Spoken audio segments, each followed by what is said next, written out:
कि ये जो संपत्ति है ये 1951 के एएसआई के नोटिफिकेशन के अधीन आती है। एंट्री नंबर 90 पे भोजशाला का कॉम्प्लेक्स मेंशन्ड है और एएसआई एक्ट 1958 के सेक्शन 16 से ये जगह गवर्न होती है। इसलिए एएसआई का आधिपत्य, एएसआई का टोटल कंट्रोल रहेगा, पर जो पूजा पाठ का वहां पे अधिकार है सेक्शन 16 के अनुरूप में, वो हिंदू पक्ष को कोर्ट ने दिया है। अब मुस्लिम पक्ष दूसरी लैंड के लिए मांग कर सकता है? जी, मुस्लिम पक्ष के लिए कोर्ट ने कहा है कि अगर वो अल्टरनेट लैंड लेना चाहते हैं तो वक्फ बोर्ड की तरफ से या मौलाना कमालुद्दीन की तरफ से या कोई और उनका जो उनके अधिकारों को रिप्रेजेंट कर सकता है, वो सरकार को इसके लिए रिप्रेजेंटेशन देगा और उनको अल्टरनेट लैंड देने के लिए सरकार कंसिडर करेगी। कितना सिमिलर है सर राम मंदिर के फैसले को, क्योंकि वहाँ भी मुस्लिम पक्ष को थोड़ा सा अलग हटके जमीन देने की बात है? नहीं, देखिए, जहां तक ऑपरेटिव पोर्शन का सवाल है, थोड़ा फर्क तो है ही है, क्योंकि वो टाइटल सूट था और ये रिट पिटिशन है। यहाँ पे आपको ये बात समझने की जरूरत है कि हिंदू समाज के लोगों को टाइटल नहीं मिला और टाइटल किसी ने मांगा भी नहीं था। हमने यहाँ पे पूजा पाठ का अधिकार मांगा था। टाइटल और जो ओनरशिप है, जो कब्जा है, जो कस्टोडियन है,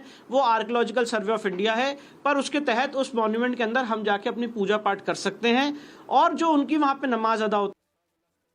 कोर्ट ने उसके लिए कहा है कि वो एक मस्जिद अगर लेना चाहते हैं तो उसके लिए अल्टरनेट लैंड दे। तो राम मंदिर से थोड़ा बहुत मिलता जुलता है, पर अगर लीगल पार्लेंस में बात करें तो बहुत सारी इसमें भिन्नताएं भी हैं। सर, मुस्लिम पक्ष ने धार कोर्ट में भी सिविल सूट लगाया था जी, उसका कोई देखिए औचित्य नहीं होता है, क्योंकि सिविल सूट से आप हाई कोर्ट की प्रोसीडिंग्स को बाधित नहीं कर सकते, ना प्रतिबंधित होती हैं। ये रिट जुडिक्शन है और इसमें जो आर्कियोलॉजिकल सर्वे ऑफ इंडिया का एक्शन था 7 अप्रैल 2003 का, वो अंडर चैलेंज था। इसलिए सिविल सूट फाइल करने से हाई कोर्ट की जो अधिकार है, हाई कोर्ट की जो पावर्स हैं, वो खत्म नहीं होती। मुस्लिम पक्ष ने फैसला आने से पहले कहा था कि अगर उनके खिलाफ फैसला आता है तो वो सुप्रीम कोर्ट या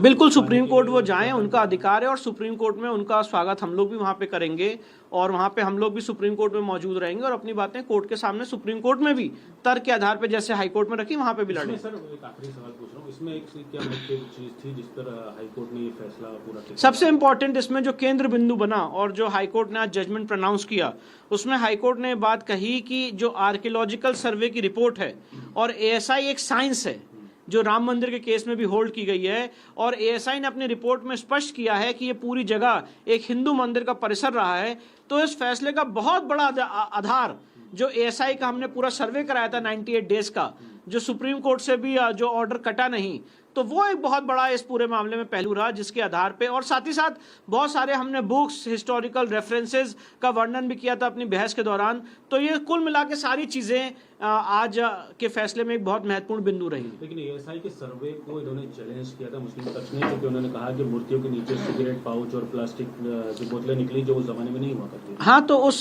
जो आप जो बात कह रहे हैं उस आर्गुमेंट को कोर्ट ने खारिज कर दिया है और जो खुदाई हुई थी यहाँ पे जिस तरह से सर्वे किया गया था, कोई खुदाई तो नहीं हुई थी यहाँ पे, जिस तरह से सर्वे किया गया था उस सर्वे में एएसआई ने बहुत ही साइंटिफिक आधार पे ओम सरस्वती नमा, गणेश जी नमा, ऐसे करके जितने चिन्ह मिले हैं, जो शिलालेख मिले हैं, जो खंबे मिले हैं, एएसआई ने स्पष्ट रूप से लिखा है कि ये सारे शिलालेख, ये सारे खंबे हिंदू मंदिर के हैं। यहाँ पे पूर्व में एक हिंदू मंदिर का परिसर था और उसी पे तथाकथित एक मेहराब और अलग अलग स्ट्रक्चर बनाने का काम किया गया। कार्बन डेटिंग का भी उन्होंने बोला था कि कार्बन डेटिंग नहीं करी मुस्लिम पक्ष ने। हाँ, तो कार्बन डेटिंग तो यहाँ पे देखिए जिस तरह से पूरा एएसआई का सर्वे हुआ है 98 डेज का, उसकी मैं आपको बताना चाहता हूँ वीडियोग्राफी की गई है और वीडियोग्राफी की गई थी, दोनों पक्षकार वहां पे मौजूद थे और इसलिए एएसआई ने कोई भी ऐसा काम नहीं किया। मैं आपको बताना चाहता हूँ ऑनरेबल सुप्रीम कोर्ट का भी इस मामले में फैसला आया था 21 अप्रैल का, जिसमें सुप्रीम कोर्ट ने कहा था कि आप कोई भी ऐसा काम नहीं करेंगे जिससे इस जगह का चरित्र को बदला जा सके, और एएसआई ने ऑन रिकॉर्ड एफिडेविट भी दिया अपने रिपोर्ट में कि हमने कोई ऐसा काम नहीं किया इस पूरे परिसर में जिससे यहाँ का चरित्र बदले।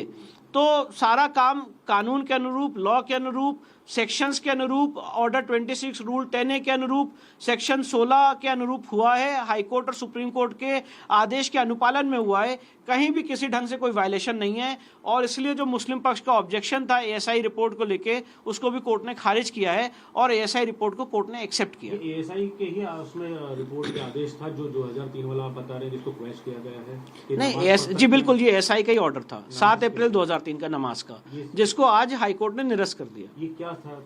7 अप्रैल 2003 का ऑर्डर था जिसमें मंगलवार को हिंदू पक्ष को यहाँ पे पूजा पाठ का अधिकार दिया गया था और इसी जगह पे मुस्लिम पक्षकारों को 7 अप्रैल 2003 के आदेश से हर फ्राइडे को नमाज पढ़ने का ऑर्डर दिया गया था और बसंत पंचमी के दिन हिंदुओं को यहाँ पे पूजा पाठ का अधिकार दिया गया था। तो आज जो बोधशाला कॉम्प्लेक्स की बात हो रही है,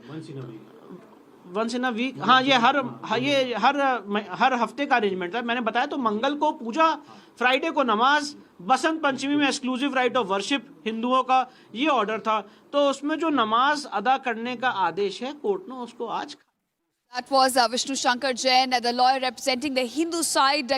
commenting after the major verdict coming that has restored the right of Hindus to offer worship at Bodhshala complex.